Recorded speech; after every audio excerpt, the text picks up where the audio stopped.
Assalamualaikum warahmatullahi wabarakatuh. Perkenalkan, nama saya Khairul Eko Cahyono dengan NIM 20020111000032 dari program studi Ekonomi Pembangunan kelas A. Pada video kali ini saya akan menjelaskan tentang konsep pemikiran ekonomi sosialisme. Sosialisme adalah salah satu pemikiran atau ideologi yang cukup berpengaruh dalam perkembangan politik internasional. Pada awal abad ke-19, sosialisme muncul sebagai alternatif bagi berkembangnya kapitalisme yang bagi beberapa pihak dianggap tidak mampu mewujudkan kondisi ideal masyarakat. Ada sosialisme modern yang menempuh cara-cara yang lunak di dalam memperjuangkan idealismenya. Namun, ada pula sosialisme radikal yang berusaha mewujudkan kondisi ideal masyarakat dengan cara revolusi. Secara pengertian, istilah sosialisme berasal dari bahasa Perancis, yaitu sosial yang berarti kemasyarakatan. Secara historis, istilah sosialisme pertama kali muncul di Perancis sekitar tahun 1830-an.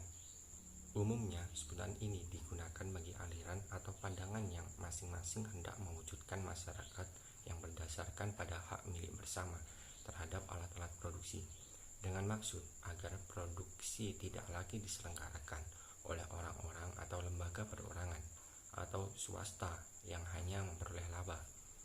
Gagasan sosialisme mulai muncul karena adanya pandangan yang khas tentang negara.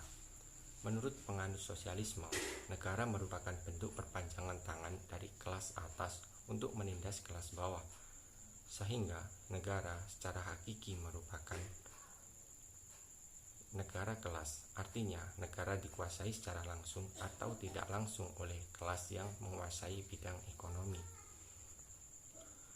Pandangan pokok sosialisme. Sosialisme beranggapan bahwa pemilikan bersama merupakan cara hidup yang lebih baik, dengan sedikit hak milik atau tidak ada hak milik sama sekali. Sosialisme tidak menyukai adanya hak milik pribadi, karena hak milik pribadi membuat manusia egois dan menghancurkan keselarasan masyarakat yang alami. Sosialisme menginginkan pengorganisasian produksi oleh negara sebagai saran untuk menghapus kemiskinan dan penghisapan orang kecil. Sosialisme menginginkan pembagian keadilan dalam ekonomi. Ciri-ciri sistem ekonomi sosialisme. Kepemilikan harta dikuasai oleh negara. Setiap individu memiliki kesamaan kesempatan dalam melakukan aktivitas ekonomi. Disiplin politik yang tegas dan keras. Tiap warga negara dipenuhi kebutuhan pokoknya.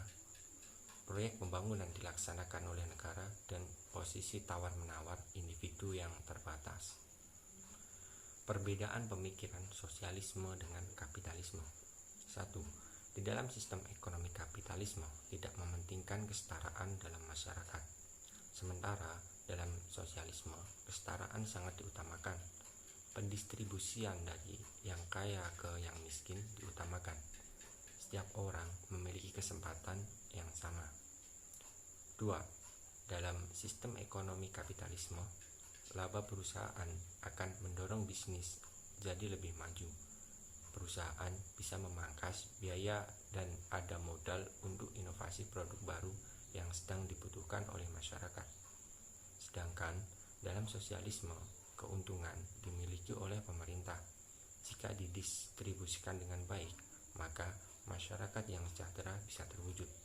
Tetapi bisa juga terjadi para pekerja tidak merasakan laba yang didapat karena kontrol pemerintah yang terlalu kuat. 3.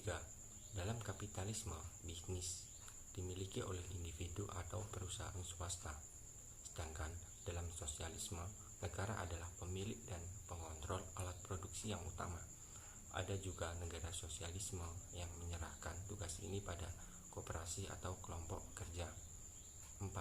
Dalam kapitalisme, pemerintah tidak menyediakan lapangan kerja secara langsung. Di satu sisi, rakyat tidak terlalu bergantung pada pemerintah. Sementara dalam sosialisme, pekerjaan biasanya diarahkan oleh negara. Rakyat akan mendapat pekerjaan dari negara. meski sebenarnya peran mereka tidak terlalu signifikan. Meski begitu, rakyat tetap bisa memiliki pekerjaan dan penghasilan walau jumlahnya tidak seberapa. Dan yang terakhir, negara yang menggunakan sistem kapitalisme, maka harga barang dan jasa ditentukan oleh kekuatan pasar. Sementara dalam negara yang menggunakan sistem sosialisme, harga barang dan jasa ditetapkan oleh pemerintah. Hanya itu yang dapat saya sampaikan mengenai materi sosialisme. Jika ada kurang lebihnya, saya mohon maaf. Wassalamualaikum warahmatullahi wabarakatuh.